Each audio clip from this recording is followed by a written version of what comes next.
السلام عليكم، ازيكم يا حبايبي؟ عاملين ايه؟ يا رب تكونوا بخير وفي احسن حال. هنعمل النهارده غدا سريع جدا وبسيط، مفيهوش اي تعب. في 5 دقايق او 10 دقايق بالكتير قوي هكون مخلصاه.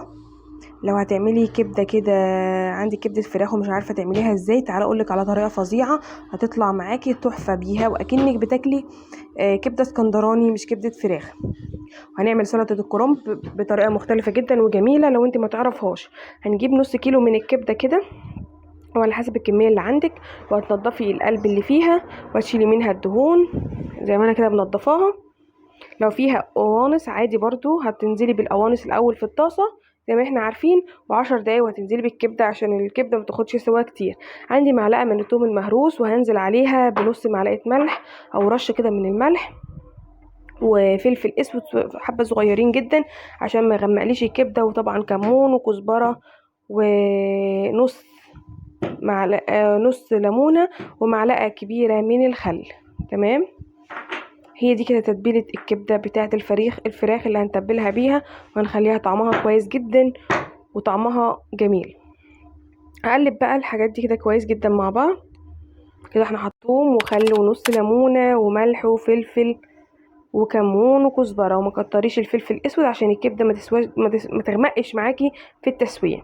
حط بقى الكبده بعد ما غسلتها كويس وشطفتها وعصرت عليها ليمون، برضو بعد ما غسلتها ونزلت بقى بيها في التتبيله دي، وهسيبها لحد ما اروح احط الكفته على النار. الكفته دي انا كنت عاملاها وشيلاها في الفريزر مخزناها عشان برضه اتزنقت كده في اي مره غدوه او حد جاي على فجاه، او اي حاجه تنفع عشاء تنفع غدا اي حاجه معاكي.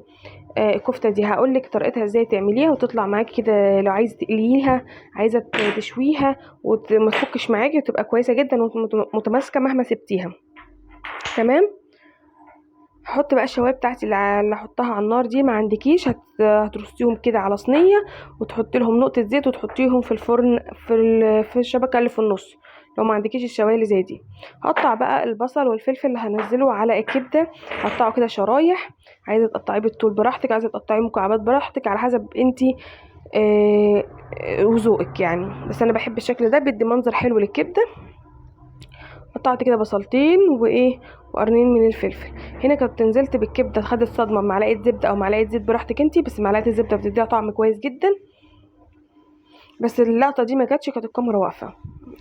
طبعا ما حطيتلهاش بهارات تاني، انا كنت متبلاها ومبهراها بهاراتها كامله عادي قبل ما انزلها. تمام، نزلتها بقى على طاسه تكون سخنه جدا بمعلقه الزيت اللي عندك او السمنه، ونزلتها جابت الميه بتاعتها. وقبل كده ما الميه تنشف رحت منزله عليها البصل والفلفل مع بعض، واديتها تقليبه. حباها سبايسي وحراقه كده، نزلي عليها قرنين من الفلفل الحراق، هتبقى معاكي برضو جميله. انا ماليش في الحراق فعشان كده ما حبيتش احط. هنا بقى هعمل معاكم سلطه كرنب جديده وجميله خالص، بتبقى حلوه مع الاكل اللي زي كده. لو اكل محمر او مشوي او عامله طبق بطاطس محمره، سلطه الكرنب دي بتبقى كويسه جدا، بخلاف سلطه الكول سلو دي غيرها. ده الكرنب السلطه اللي انا كنت بكلماكم عنه في فيديو الكول سلو، لو شفتيه هتعرفي انا قصدي على ايه. هتقطعي كده الكرنب بالتقطيع رفيع قوي ده، خلي بالك وانت بتقطعيه، قطعي الكميه براحتك انتي. وهجيب بقى، هنا كان الكبده خلاص معايا استوت يعتبر، ما خدتش حاجه على النار خالص، ما خدتش 5 دقايق. بجد كان طعمها جميل جدا. لو عندك كبده قومي جربيها، هتلاقيها طعمها خطير. لو بتجربيها باي طريقه تانية جربي الطريقه دي. هنا انا قطعت الكرنب على جنب. هحط هنا نص كوبايه من المايونيز او ربع كوبايه من المايونيز وكوبايه صغيره من الزبادي. انا ما كانش متوفر عندي زبادي ساعتها فحطيت مايونيز كله. واحط 3 معالق صغيرين او معلقتين ونص من الخل، ونص عصره من الليمونه بس. واحط ملح رشه صغيره مش كتير، واحط حوالي معلقتين كبار من العسل. تمام، يعني كده انا حطيت الليمون، نص ليمونه واحده على الكميه اللي عندي دي، وحطيت معلقتين ونص صغيرين من معلقه صغيره خل، وحطيت رشه صغيره من الملح، وحطيت نص كوبايه او ربع كوبايه اللي عندك من المايونيز. عندك زبادي حطي زبادي المايونيز، ما كانش متوفر عندي فكترت شويه كميه المايونيز. تمام، ممكن تحطي لبن لو ما عندكيش زبادي. هنزل بها بالكرنب اللي انا قطعته ده. كانت سلطه طعمها جميل جدا وتبقى حلوه قوي مع المشاوي. لو انت زهقتي مثلا من سلطه الطحينه او الكلام من ده، السلطات دي بتبقى جديده ومختلفه والكل بيحبها. هقلبهم بقى كويس جدا. لو ما عندكيش برضو عسل ممكن تحطي عادي معلقه سكر مش صغيره، وتقلبيها الاول في الصوص لحد ما تدوبيها، بعد كده تنزلي عليها بالكرنب.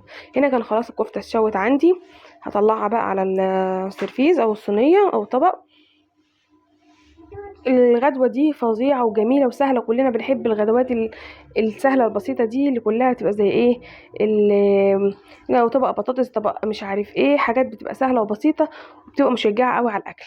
جربوا الوصفة دي وهتعجبكم جدا، ولو عجبك الفيديو متنسيش تحطيلي لايك، والسلام عليكم.